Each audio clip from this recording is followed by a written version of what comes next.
দিশানের রান্নাঘরে আবারও একটা নতুন ভিডিওয় আপনাদেরকে স্বাগত। আজকে আবার একটা নতুন রেসিপি নিয়ে চলে এসেছি। রেসিপিটা তো করবই, তার আগে মা আর আমি একটু কাজ করে নিচ্ছি।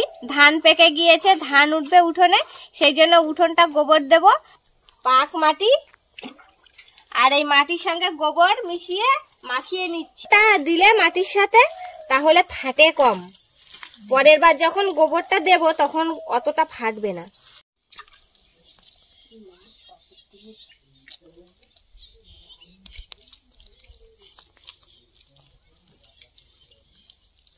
মাটি এমন একটা জিনিস, তুমি যত লাগাও আরো লাগালেও ভালো, খেয়ে নেবে সব জায়গায়। লিপে নিয়েছি, এবার উঠোনটা গোবর দেবো, সেই জন্য গোবর গুলে নিচ্ছি।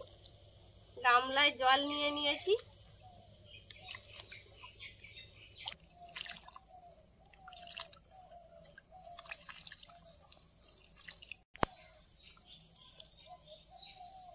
প্রথমবার দেবো তো একটু গাঢ় করে দেব।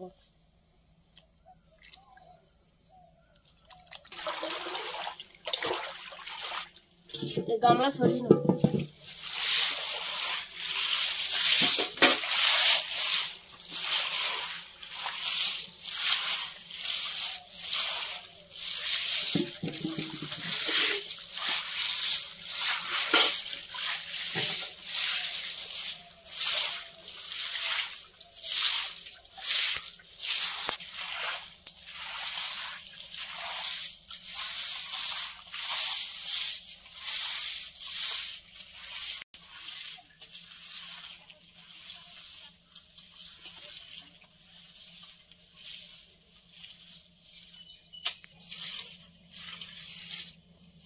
গোবর দিলে উঠোনের একদম পুরো রূপ অন্যরকম হয়ে যায়।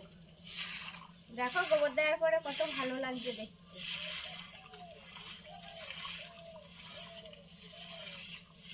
একটু জল দেবে তো মতো করে। কোন ছোড়া এইখানে দেখো ভালো হয়ে গেছে, চালা যাচ্ছে না। দেখবে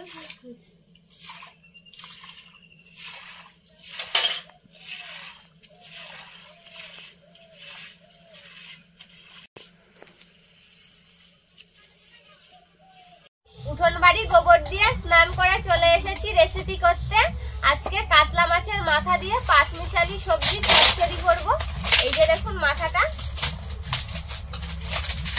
কত বড় মাথাটা দেখুন। মাথাটা এবার আমি কেটে নেব। মাছের মাথাটা কেটে নেব। এত বড় মাথা কি করে কাটবো? মাথাটা দুখণ্ড করে নিয়েছি, এবার ছোট ছোট করে কেটে নেব।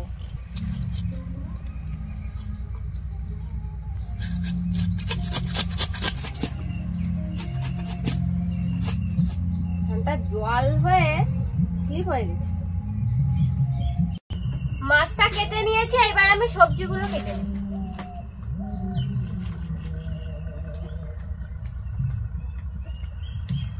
আমি এবার মাছে লবণ হলুদ মাখিয়ে নেব।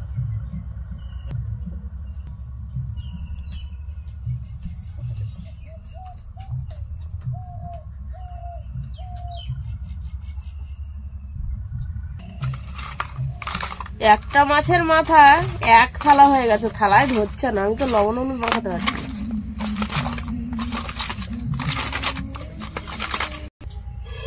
এবার মাথাগুলো ভেজে নেব।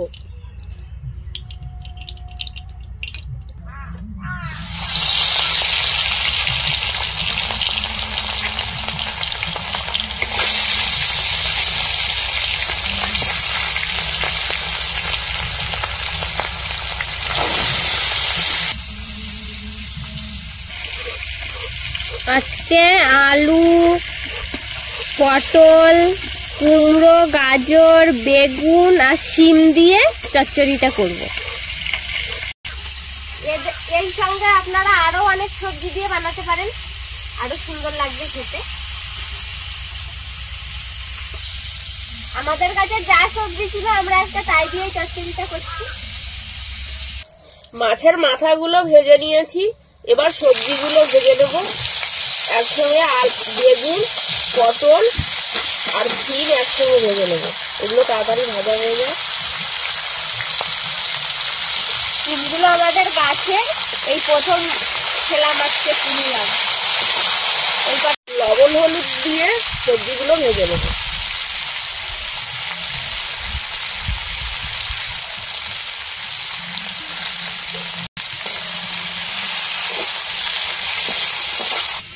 তরকারির জন্য এবার আমি পেঁয়াজ, রসুন, কাঁচা লঙ্কা কেটে নেব।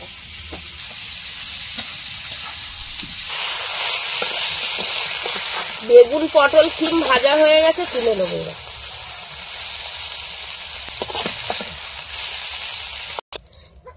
এবার আলু আর গাজরটা ভেজে নেব।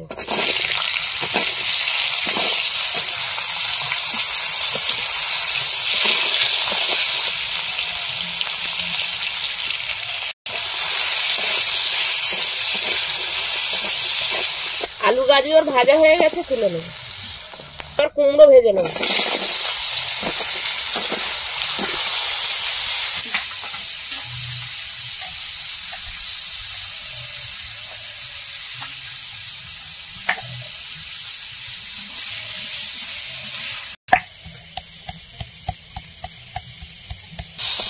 কুমড়ো ভাজা হয়ে গেছে, তুলে নেব।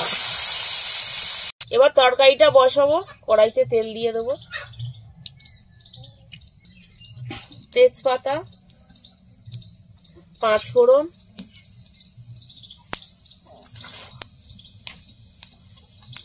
পেঁয়াজের কুচি, কাঁচা লঙ্কা চেরা, রসুন সব একসঙ্গে ভেজে নেব। বন্ধুরা, এরকম আরো নতুন নতুন রেসিপি দেখতে আমাদের চ্যানেলটিকে সাবস্ক্রাইব করবেন আর অবশ্যই পাশে থাকা বেল আইকনটি প্রেস করবেন, তাহলে আমরা নতুন কোনো ভিডিও আপলোড করলে নোটিফিকেশন আপনাদের কাছে পৌঁছে যাবে। আর কে কোথা থেকে দেখছেন কমেন্ট করে বলবেন, তাহলে আমরা নতুন নতুন ভিডিও করার আগ্রহ পাবো। যদি ফেসবুক থেকে দেখেন তাহলে ফলো করে আমাদের পাশে থাকবেন। পেঁয়াজটা ভাজা হয়ে গেছে, এবার ভেজে রাখা সবজিগুলো এক এক করে সব দিয়ে দেবো।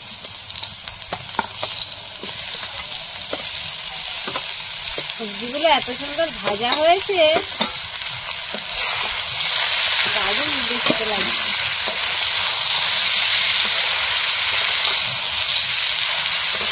মাথা দিয়ে চচ্চড়িগুলো জমে যাবে। সবজিটা তো সুন্দর করে ভেজে নিয়েছে না।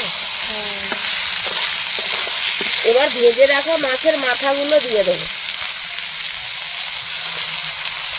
এক মাথাতে কড়া ভর্তি।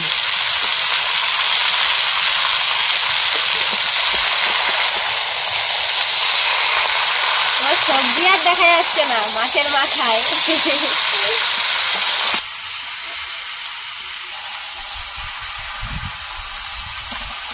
এবার অল্প হলুদ আর লবণ দেবো, কেননা ভাজার সময় লবণ হলুদ দেওয়া ছিল। স্বাদ মতন একটু চিনি দিয়ে দেবো, একটু লঙ্কার গুঁড়ো দিয়ে দেবো। এবার সবজিটা আরেকটু ভালো করে কষিয়ে নেবো।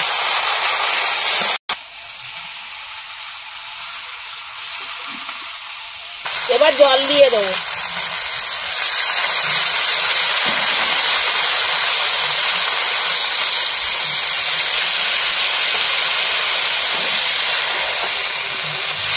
সবজি সব সেদ্ধ হয়ে গেছে, একদম ভাজতে গিয়ে সবজি সব সেদ্ধ হয়ে গেছে। বেশি জল দেবো না, এবার ঢাকা দিয়ে রাখবো।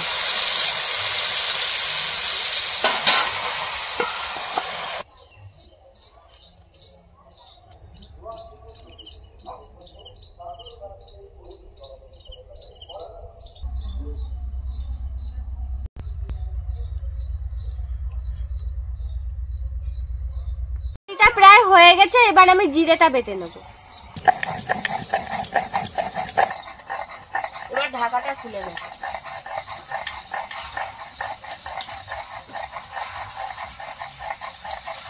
এবার জিরে বাটা দিয়ে দেবো।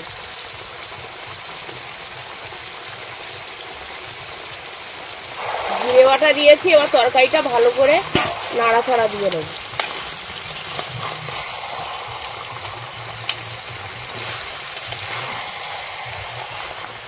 তরকারি রান্না হয়ে গেছে, এবার নামিয়ে নেবো।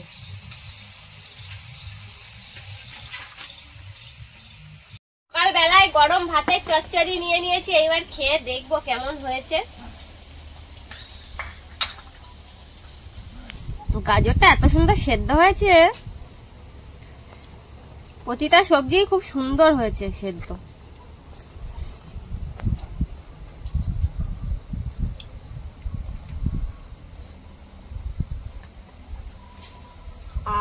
যা দারুন হয়েছে না, কি বলবো বন্ধুরা, খুব সুন্দর লাগছে। কেমন লাগছে? ভালো না? খুব ভালো হয়েছে।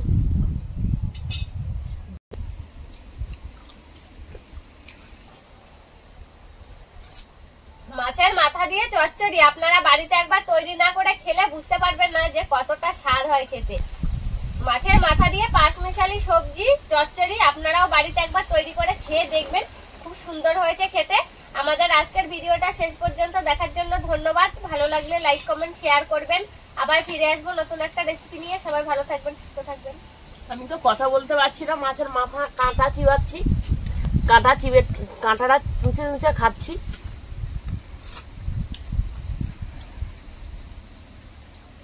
কত বড় কাঁটা!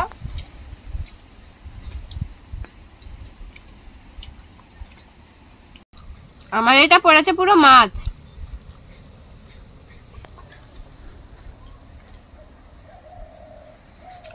দারুণ স্বাদ হয়েছে, দারুণ।